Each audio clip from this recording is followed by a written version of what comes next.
Oi pessoal, tudo bem? Essa é a nossa terceira aula de magnéticos e nela nós vamos tratar sobre indução eletromagnética e fluxo enlaçado. Vamos começar falando então sobre o campo magnético. Por acaso você sabe como um campo magnético é originado? Bom, ele é originado pelo movimento de cargas elétricas, ou seja, ele é caracterizado por uma região onde as cargas elétricas se movimentam e estão sujeitas à ação de uma força magnética, como por exemplo, o ímã. A unidade de medida do campo magnético é o ampere por metro. E um dado muito importante é que essas linhas de campo, elas têm a mesma distância entre si, possuem direção, no caso aí, do norte para o sul, e elas nunca vão se cruzar. Outro fato importante é que a intensidade do campo magnético em uma região é diretamente proporcional à densidade de linhas de campo. Bom, como vocês podem observar aqui nessa imagem inferior, nós temos a região A e a região B. É visível observar que, pela região A, cruzam-se muito mais linhas do que na região B. Então, por consequência, a gente pode dizer que a intensidade do campo em A é muito maior do que a intensidade do campo em B. Já num campo magnético de um fio condutor, as linhas de campo magnético são concêntricas ao condutor, e a direção é determinada pela regra da mão direita, como vocês podem ver aí nessa imagenzinha superior. Então, o dedão mostra o sentido aí da corrente e os outros dedos vão mostrar a direção aí desse campo magnético. Bom, o campo magnético gerado por uma bobina, as suas linhas de campo magnético têm a mesma direção e sentido no centro das espiras, e a maior intensidade onde a concentração das linhas aumenta, que é então nesse interiorzinho aqui da bobina. Nós já falamos então sobre as definições de campo magnético e agora nós vamos falar sobre as definições de fluxo magnético. Bom, o fluxo magnético nada mais é do que um número de linhas do campo magnético que atravessam uma determinada área. A sua unidade é o Weber e ele vai depender da intensidade do campo magnético, da área da espira e do ângulo que é formado entre a normal da superfície e o vetor da intensidade do campo. Juntando tudo isso aí, nós chegamos na seguinte fórmula. Mas, Cat, o que é esse tanto de letra? Bom, vamos lá. Essa fórmula, resumidamente, está falando o seguinte. O fluxo magnético através de uma superfície é igual à integral de área do vetor campo magnético, B com a setinha em cima, vezes o vetor unitário normal superfície, N chapéu, dA.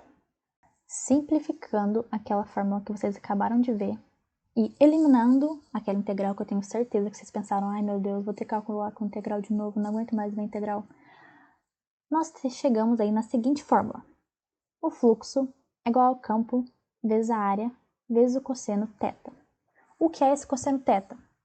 É o ângulo formado entre a normal e o campo B.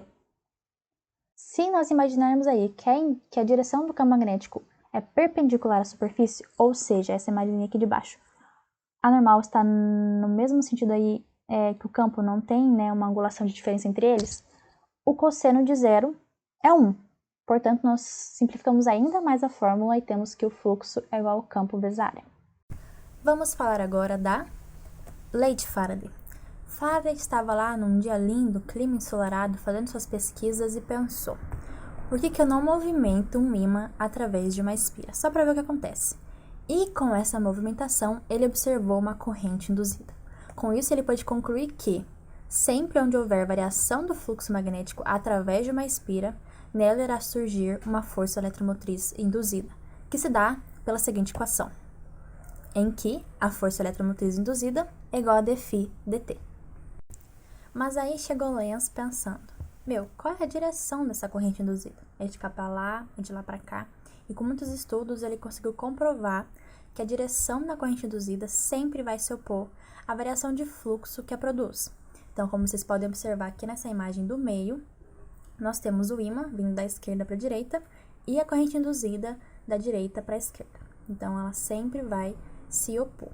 E aí, pegando a equação de Faraday, juntando a essa comprovação de Lenz, nós chegamos à lei de Lenz-Faraday, que fala que a força eletromotriz induzida é igual a menos dφ dt. E esse menos se deve aí a essa oposição. E para finalizar, nós vamos falar sobre fluxo enlaçado. Nessa imagem da direita, nós temos um núcleo ferromagnético, que está em cinza, e duas bobinas enroladas a esse núcleo, uma bobina na esquerda e uma na direita. Se você quiser saber sobre ser enrolado por cima ou por baixo, assiste o primeiro vídeo que lá a gente comenta sobre isso. Bom, na bobina da esquerda, entre os terminais A e B, nós injetamos uma corrente. E essa corrente originou aí um fluxo determinado como φ. Esse fluxo vai sair aqui de cima da bobina, dar a volta e entrar por baixo. Até que chega um momento em que ele enlaça a bobina da direita. E aí a gente forma então uma corrente induzida, determinada aqui como um I asterístico. E como a gente faz para quantificar esse fluxo enlaçado nas bobinas? Ele é determinado através de uma equação em que o fluxo enlaçado é igual ao número de espiras vezes o fluxo magnético produzido no material. Então essa foi a aula de hoje, espero que tenham gostado, deixem um like aqui no vídeo e até a próxima!